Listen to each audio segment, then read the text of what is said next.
আসসালামু আলাইকুম দর্শক বন্ধুরা, আশা করি যে যেখান থেকে দেখছেন সবাই ভালো আছেন। দর্শক বন্ধুরা, বাংলাদেশের মার্কেটে Oppo তার নতুন একটি স্মার্টফোন লঞ্চ করেছে, আর এই ফোনটির নাম Oppo A38। ভিডিওর শুরুতে আমরা কথা বলবো ফোনটির আনবক্সিং নিয়ে।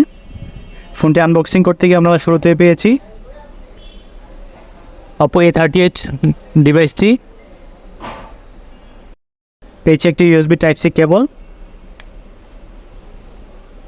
এবং ফোনটির বক্সে আমরা পেয়েছি একটি 33 ওয়াটের সুপার বুক চার্জিং, যেটা এই বাজেট সেগমেন্টে আমরা কল্পনাও করিনি। কোনো ব্র্যান্ডই দিচ্ছে না এই বাজেটে 33 ওয়াটের ফাস্ট চার্জার।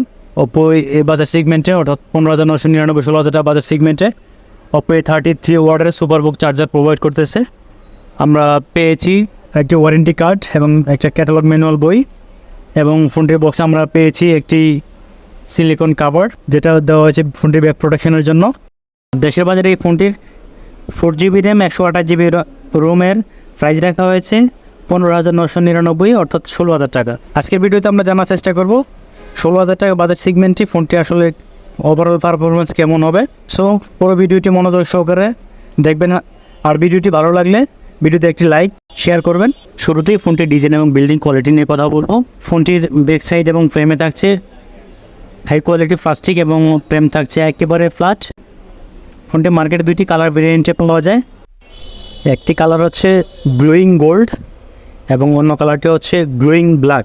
ফোনটির নিচের অংশে থাকছে primary mic, 3.5mm audio jack, main speaker, এবং থাকছে USB Type-C চার্জিং পোর্ট। তাছাড়া এই ফোনটিতে দুইটি ন্যানো সিম প্লাস একটি মেমোরি কার্ড ব্যবহারের সুযোগ থাকছে। ফোনটিতে আপনারা চাইলে সর্বোচ্চ 1TB পর্যন্ত মেমোরি কার্ড এক্সট্রা ইউজ করতে পারবেন। ফোনটিতে ফিঙ্গারপ্রিন্ট হিসেবে থাকছে সাইড মাউন্টেড ফিঙ্গারপ্রিন্ট, যা যথেষ্ট ফাস্ট এবং অ্যাকুরেট। ফোনটিতে ওজন দেওয়া হয়েছে 190 গ্রাম, যার কারণে ফোনটি আপনারা এক হাতে খুব ভালোভাবে ইউজ করতে পারবেন। লং টাইম ব্যবহারের ক্ষেত্রেও কোনো ধরনের প্রবলেম ফেস করবেন না।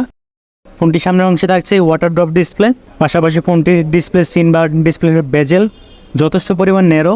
ভিউয়ার, সব কিছু মিলিয়ে ফোনটির ডিজাইন এবং বিল্ডিং কোয়ালিটি আপনাদের কাছে কেমন লেগেছে আশা করি কমেন্টে জানাবেন। পার্সোনালি এই বাজেট সেগমেন্টে আমার কাছে এই ফোনটির ডিজাইন খুবই ভালো লেগেছে। Oppo সবসময়ই বাজেট ক্যাটাগরি ফোনে ভালো ডিজাইন প্রোভাইড করে। ফোনটির ডিসপ্লে নিয়ে কথা বলতে গেলে ফোনে থাকছে 6.56 ইঞ্চি HD+ LCD ডিসপ্লে, থাকছে 90Hz ডিসপ্লে রিফ্রেশ রেট। ফোনটিতে 90Hz ডিসপ্লে রিফ্রেশ রেট থাকার কারণে ডিসপ্লে টাচ রেসপন্সটাও খুব ভালো মনে হয়েছে। ডিসপ্লেতে আরও থাকছে 700 নিট স্পিড ব্রাইটনেস, এর কারণে ডিসপ্লেটা যথেষ্ট ব্রাইট হবে। ডিলাইট কন্ডিশনেও ডিসপ্লেতে ব্রাইটনেসের কোনো ঘাটতি আমরা ফেস করি না। ডিলাইট কন্ডিশনেও ডিসপ্লেতে ব্রাইটনেসের ঘাটতি ফেস করবেন না। পাশাপাশি ইনডোর কন্ডিশনেও ডিসপ্লেটা যথেষ্ট ব্রাইট হবে। আর IPS প্যানেল হলেও ডিসপ্লে কালার কোয়ালিটি খুবই ভালো, ডিসপ্লেতে শার্পনেসের কোনো ঘাটতি নেই। ফোনটিতে অপারেটিং সিস্টেম হিসেবে থাকছে Oppo নিজস্ব অপারেটিং সিস্টেম ColorOS 13.1 এবং অ্যান্ড্রয়েড অপারেটিং সিস্টেম 13। ফোনটিতে র্যাম হিসেবে থাকছে main RAM 4GB, extra virtually আরও 4GB ইউজ করা যাবে, টোটাল 8GB র্যাম।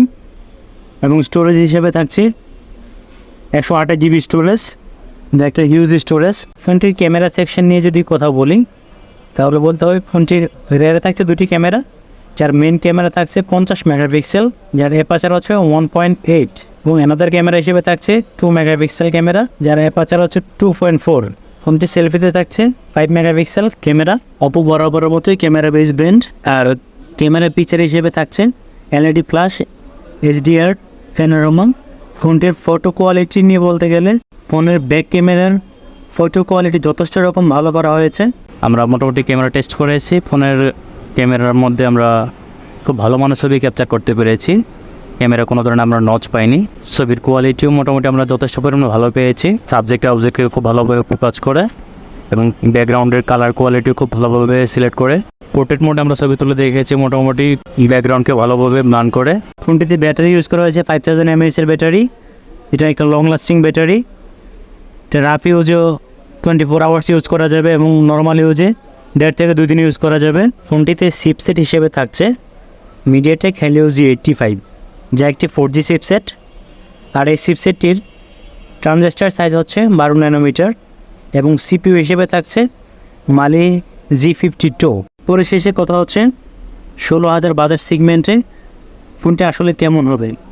দর্শক, অনেস্টলি বলতে গেলে ফোনটির ডিজাইন এবং বিল্ড কোয়ালিটি এবং প্রসেসর, ক্যামেরা সব কিছুই থাকছে যথেষ্ট ভালো। ফোনটির গেমিং পারফরমেন্স নিয়ে বলতে হয় যে মিডিয়াটেকের হেলিও G85 এই প্রসেসরটা দিয়ে মোটামুটি ভালো মানের হাই কোয়ালিটির গেমসগুলো মিডিয়াম সেটিংসে মোটামুটি ভালোভাবে প্লে করতে পারবেন। হাই কোয়ালিটি গেমসগুলো যদি হাই সেটিংসে প্লে করতে চান তাহলে কিছু পরিমাণ হ্যাং বা ল্যাগ করার সম্ভাবনা থাকবে। মোটামুটি মিডিয়াম সেটিংয়ে ফ্রি ফায়ার, পাবজি সব ধরনের গেমসই ভালোভাবে প্লে করতে পারবেন। এই বাজার সেগমেন্টে মোটামুটি যথেষ্ট পরিমাণ ভালো একটি চিপসেট ইউজ করা হয়েছে।